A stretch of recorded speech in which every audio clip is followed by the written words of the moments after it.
Welcome to the Moonflower Path podcast. This space is for the highly sensitive, the creatives, the earth-loving, the caregivers, the weirdos, the feelers, the change makers, and dreamers of the world.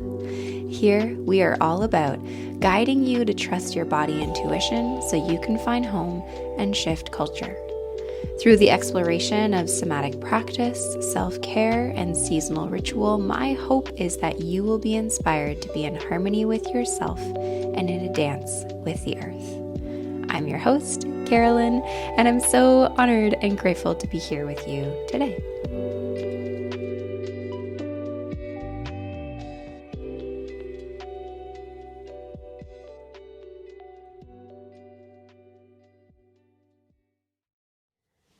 Hello, Moonflower, and welcome back to the podcast. Welcome back to your cozy space to care for, trust in, and honor your body through somatic practice, self-care, and ritual.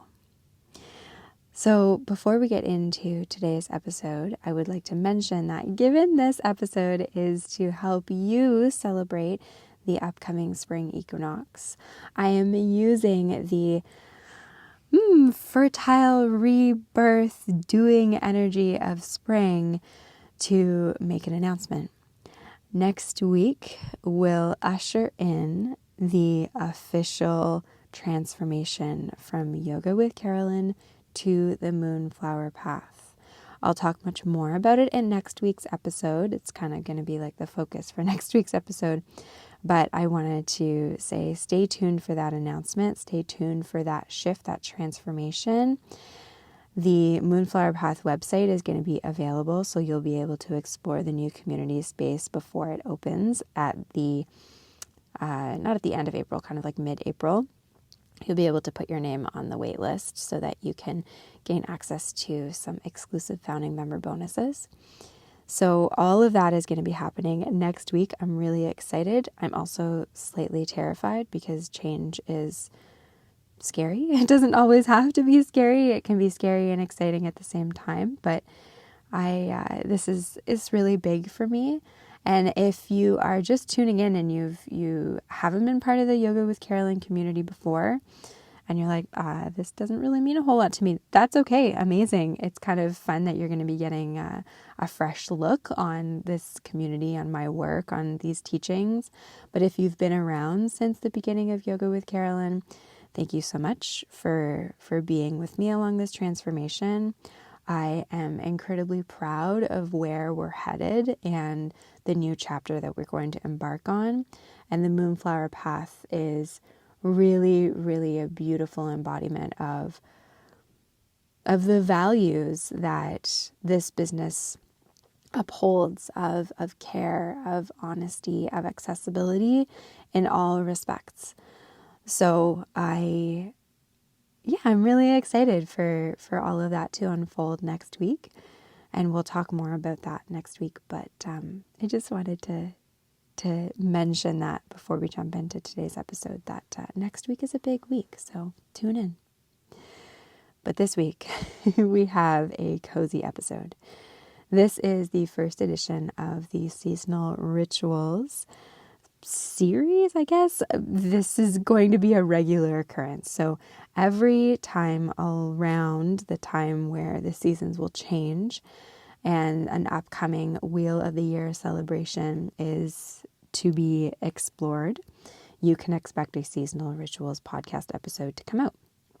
Seasonal Rituals newsletters started about 2 years ago. So we're going on about 3 years of this business running. So about 2 years ago is when I started really getting into the habit of sending out seasonal ritual emails. And in those emails to the folks who registered for the newsletter, which you can still register now if you're not registered, and you'll be getting these emails as well as the podcast episodes directly sent to your inbox. But it started out where it was just like, I was really excited about sharing the energies that are found around the seasonal transitions. And then it turned into, here are some rituals that you can actually do around this time.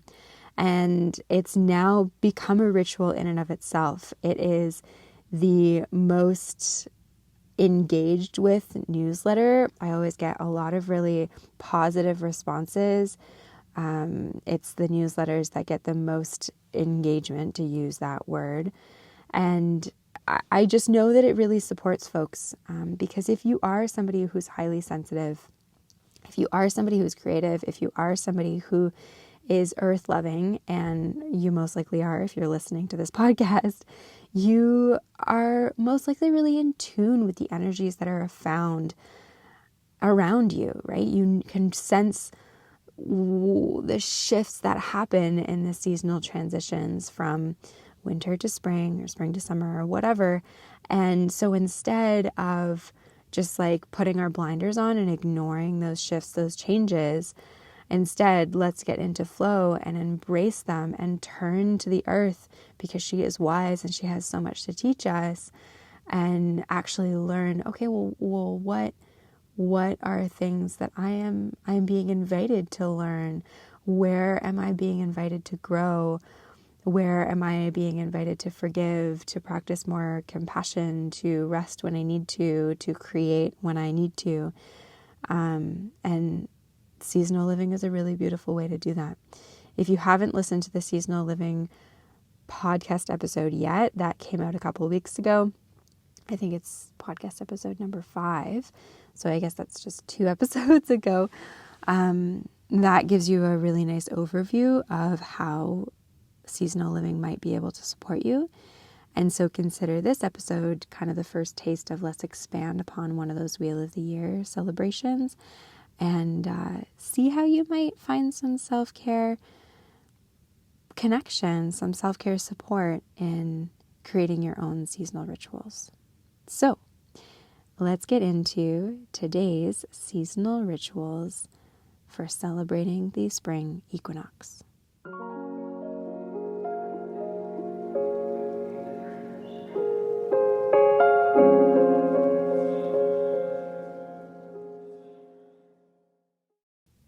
So there's about 3 different components to today's episode. So first I'm going to go through a little bit of a spring season forecast, and then explore the energies and the themes and the lessons around the spring season.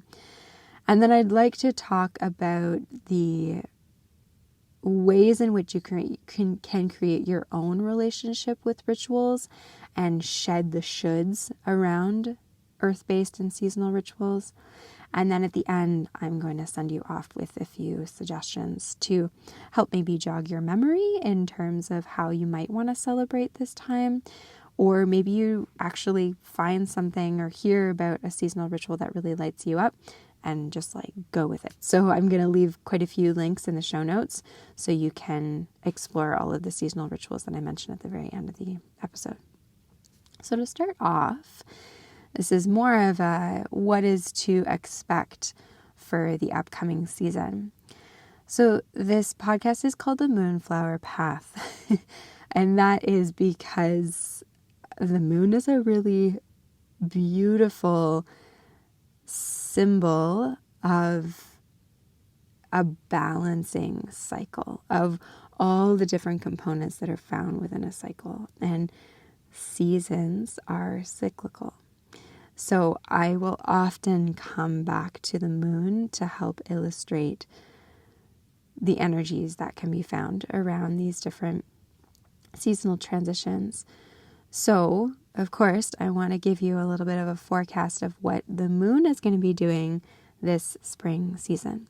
So we've got 4 new moons that are going to be moving us through spring. So the first new moon of spring will be taking place the day after the spring equinox, so on March 21st, which is kind of fun, right? This new season gets coupled in with this new moon energy, which the synergy is really beautiful. So the new moon on March 20th will be ushering in Aries season, Aries being a fire sign. And then the following new moon will be happening April 20th, ushering in Taurus season, which is an earth sign. And then the following new moon will be May 20th, ushering in Gemini season, which is an air sign. And then the last new moon, which will carry us into the summer season, will take place on June 18th. So just a few days between before the summer solstice. And that will be ushering in Cancer season, which is a water sign. Okay, and then the full moons will be happening in between all of those new moons. So we've got 3 full moons happening in spring.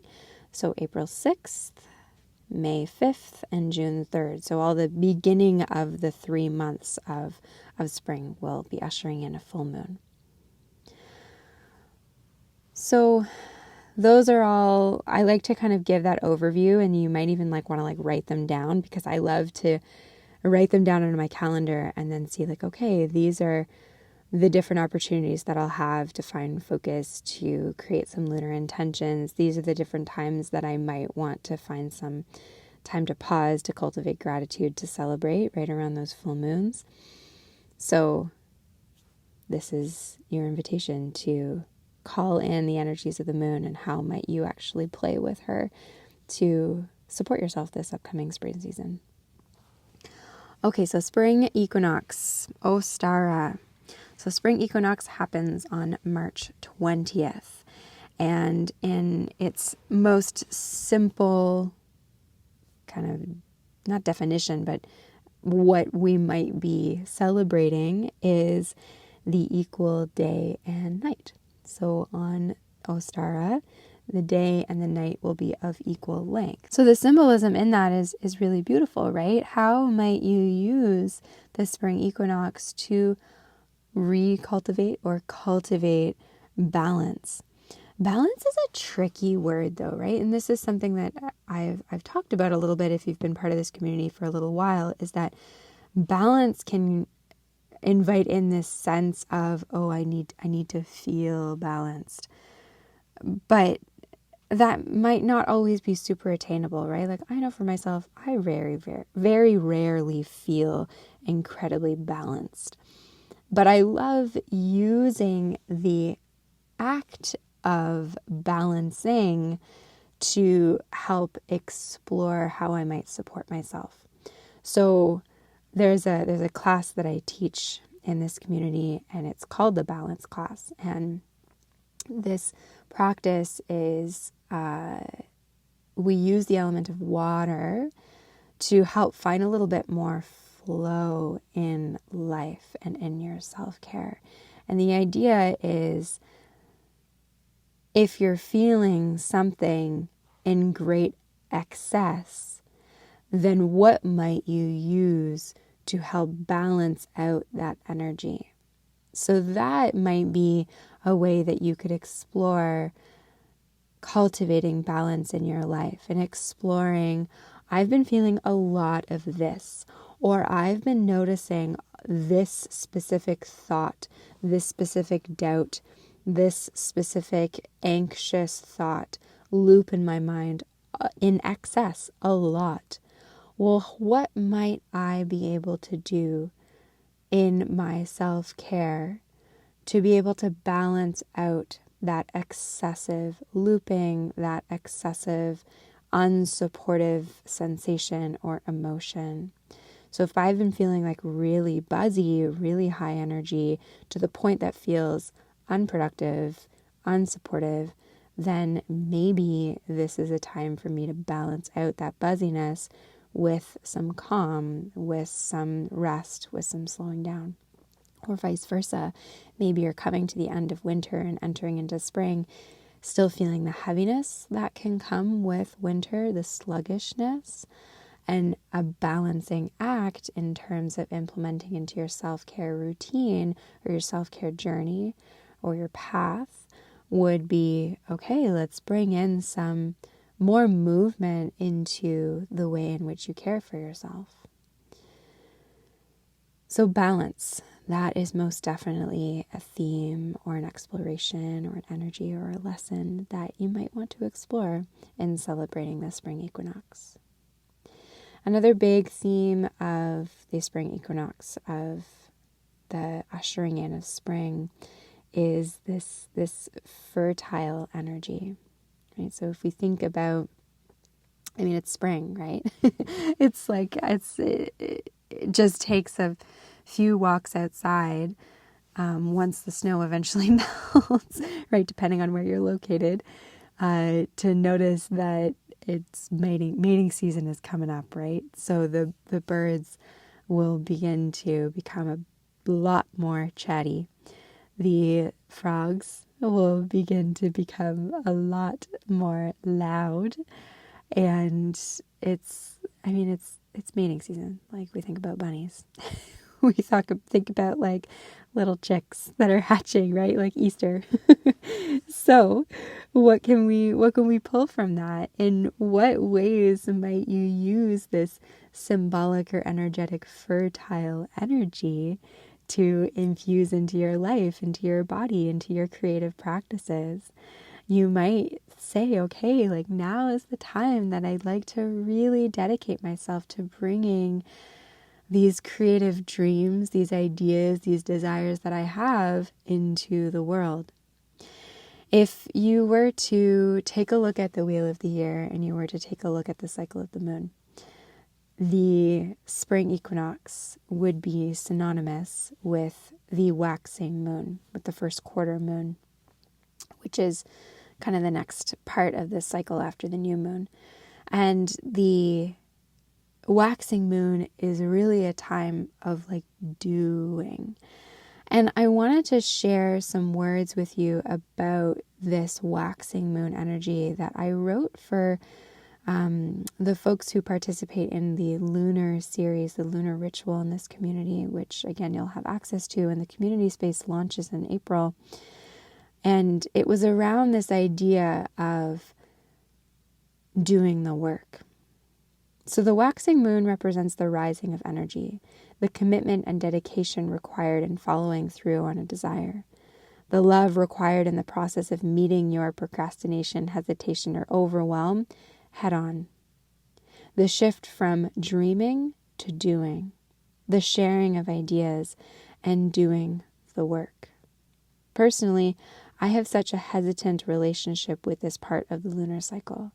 As someone who is on a mission to push against hustle culture, quote, doing the work can have a negative association in my mind. What about rest, I think? Work is hard, I lament. Yet, it's not an either-or situation. I have to remind myself, just because our society is rife with negative representations of how to be productive, it doesn't mean productivity is a bad thing. It's the hyper-focus on productivity that leaves no room for anything else. That's the problem. The lunar cycle, or the wheel of the year, is a representation of what a healthy relationship with productivity could look like. Yes, we must do the work, and we do the work because we also know that there will be time to rest, be, and slow down. We do the work because we've had the time to intuitively decide where our heart wants to focus our attention. We do the work because we've had the time to know that the work that we're doing is serving a deep and beautiful desire that we want to see flourish. This isn't productivity for productivity's sake. This is productivity for our own sake. So spring is a time to do the work. The fertile energy, the emergence of the butterflies coming out of their winter cocoons is just asking for you to do the work.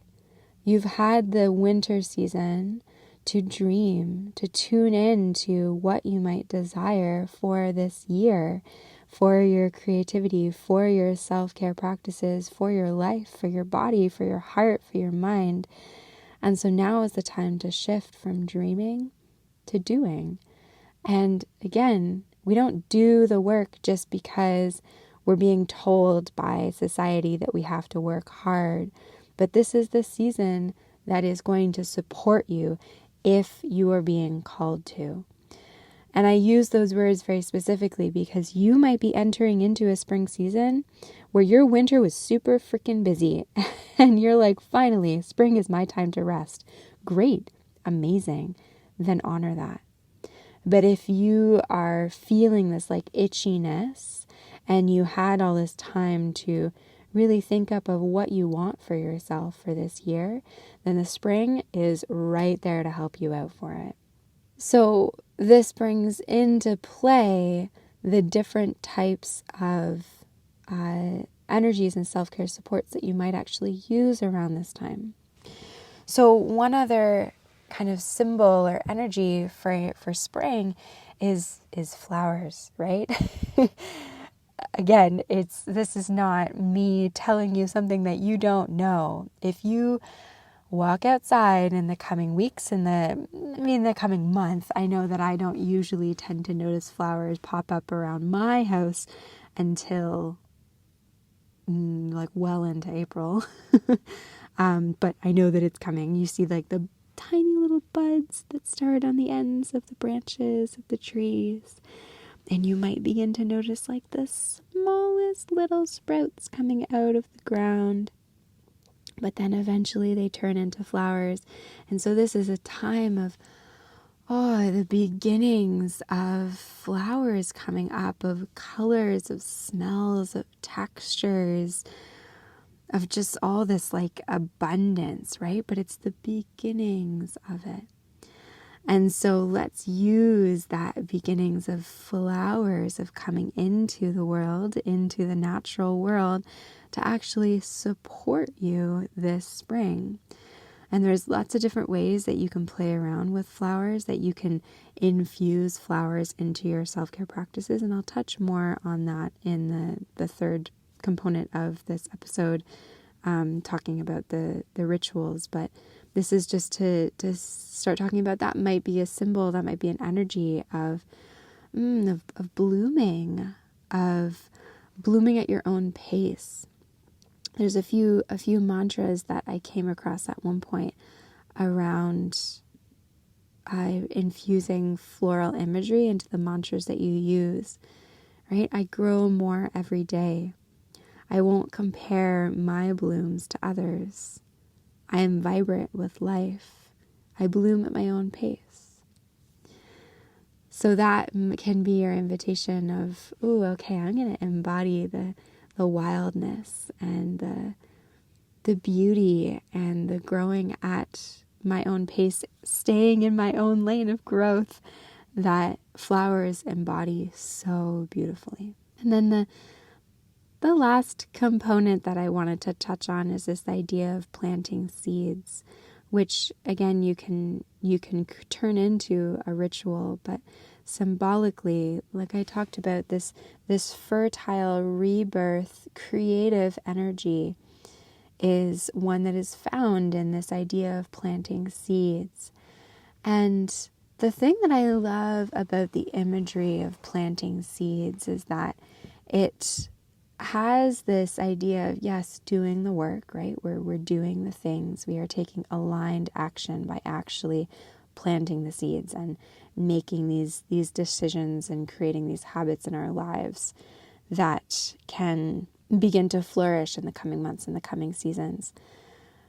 But there's so many different ways to plant seeds, right? You might create an intention and you might just write it on a piece of paper and stick it on your laptop. That is doing the work. It doesn't have to be this big, extravagant hustle, put your head down, grind, do the thing. That is a planting of a seed because you are writing this intention down and putting it somewhere that you're going to see it every single day. Or maybe you create a vision board for this upcoming season. I like to create vision board like desktop wallpapers, and so that changes season to season for myself. That's a form of planting seeds. So what are you wanting to plant seeds for this year, and how might you do it in a way that feels caring, that feels aligned, that feels loving with the pace that you move, with the softness that you desire? So again, the different energies, the different lessons, the different themes that you might begin to play with in your own life and in your own self-care practices would be cultivating balance, embodying fertility, emergence, playing with the lessons and energies of flowers, and planting the seeds of your winter dreams.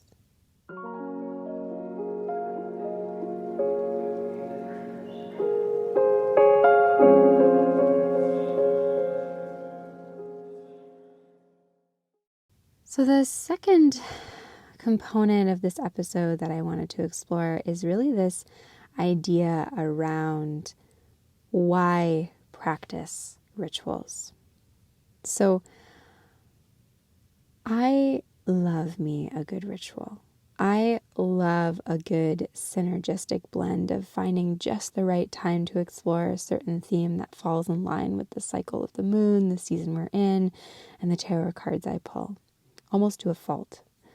The organized part of me gets really caught up in trying to time it all perfectly. Like, I'll be really honest with you. Like, I am very guilty of that.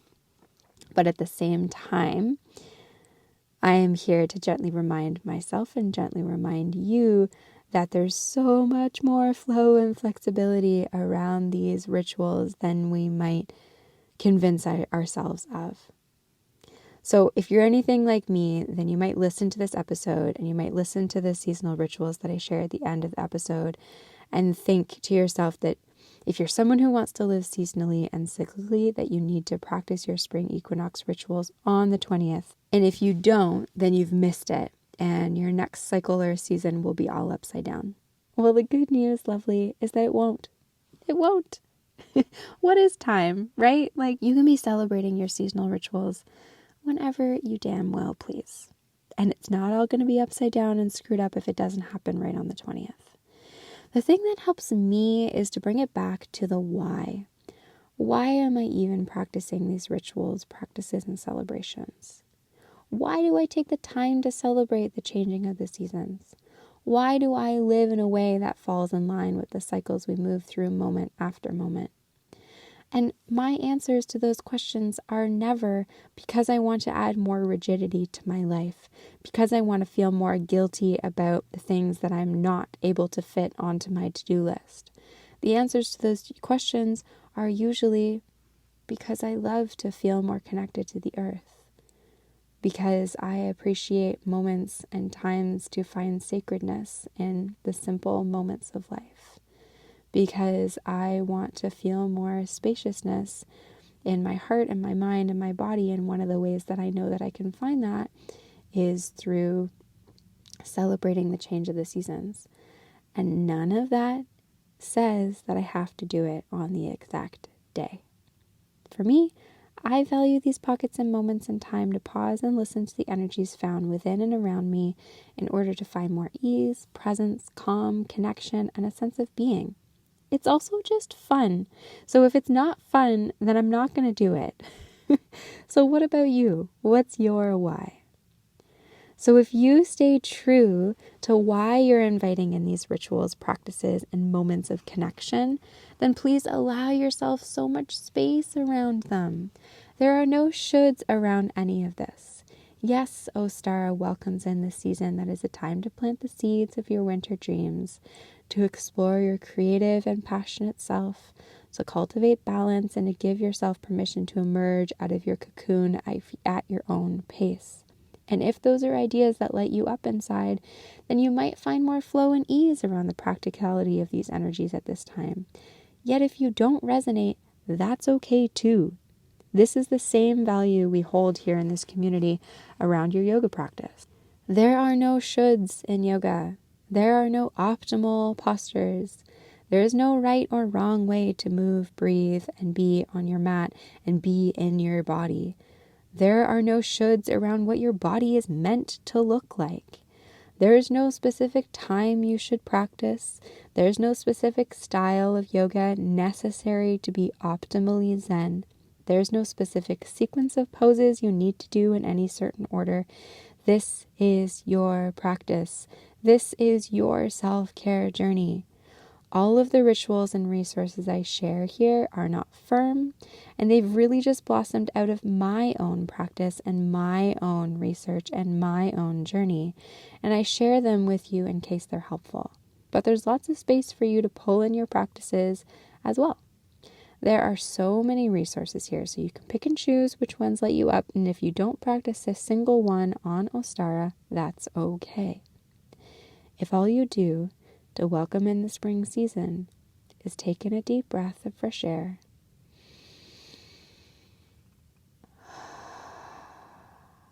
and whisper, "Hello, spring," that is perfect.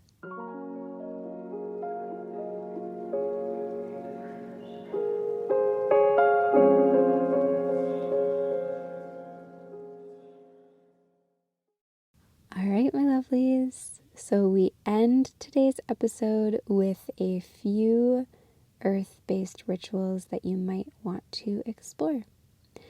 So like I mentioned earlier, playing with flowers is such a great way to really get your hands on this energy of spring, to feel connected with the energy of spring, and to do it with flowers that are around your home, around where you live. Just add this beautiful layer of creating your own connection with the land on which your feet walk every day. And to learn more about the different types of flower that grow around your own home can help you feel a deeper connection to actually doing right by the earth that you live on and the land that you connect with, right? If you learn more about the flowers and the types of flowers that come up around where you live, then you might begin to learn, oh, these flowers actually feed these birds and these butterflies and these bugs, and these are the species that live around where I live, and we share the same home. And the more that you care for and learn about the natural world directly outside your front door, the more you will feel connected to it, and the more that you will actually try and do right by it. An example in my own life is there's a forest that is right beside our home, and these are the trails that I walk on every single day. I have a 7-year-old golden doodle. Her name is Nala, and she needs big long walks every day, and so there's this path that I walk through in the forest every single day. And I remember last spring when I came across the very first flowers that came up, and it was such a fun treat and a fun game to try and figure out what they were called.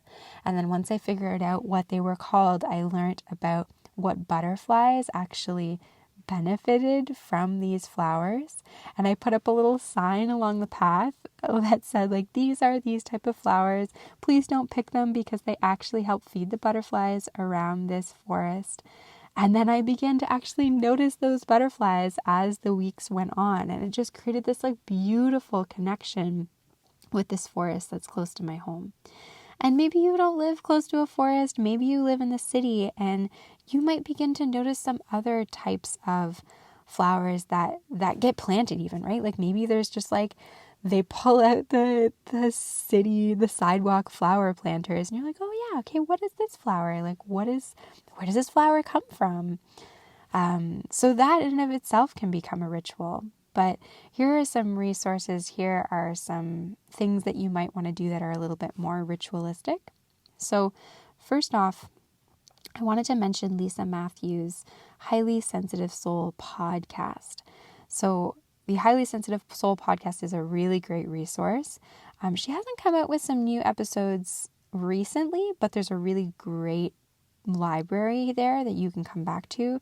And Lisa Matthews actually came into the community last spring equinox, and we guided a ritual together, and she's just really, really wonderful. And she is a flower essence practitioner, and she has a really wonderful episode that is called Energetic Plant Medicine and Flower Essences for Overwhelm, which is so wonderful because I talked earlier about this idea of doing the work, right? That this season could be a time of doing the things, and there's some productivity that comes along with that. But if you're highly sensitive, if you are introverted, if you are a slow mover, then you might be like, oh my goodness, okay, I'm going to do the work, I'm going to do the things. But then you use your self-care resources, your self-care supports to actually help navigate the doing the things so that you don't get burnt out, right? That's really not what we're here for. And so flower essences might be something that you add into your self-care practice of your self-care journey this spring season as a way to help support your highly sensitive moonflower self as you go out and you do the things. So that episode is linked in the show notes. And then, of course, planting some flower seeds from a local seed provider and then watch as they grow alongside you this season. That can become a ritual, right? Maybe you just get like one little packet of seeds. You buy one little pot, or you like reuse a teacup that you have and you plant those seeds, and then those become your little companion as you go on and you begin to bloom this spring season. And you can create a ritual around that. You place it in a window that you're going to walk by every day in your home. And it becomes a ritual of tending to and nurturing that plant. Another ritual that you could do is you could make your own lavender bath bombs. So I'll leave, like a recipe, I guess, a link in the show notes on how to make these bath bombs. And I've made these before, and then it becomes like a twofer, right? So it becomes a ritual of actually making the bath bombs and playing with the lavender. But then you might create a ritual out of taking a bath, right? That becomes your balancing ritual from the doing, from the creating, from the exploring, from the adventuring, from the doing the things. And your self-care ritual becomes, I'm going to connect with the calming energy of lavender as I sit in this warm bath with this bath bomb that I made. Baths are like such a beautiful, beautiful ritual.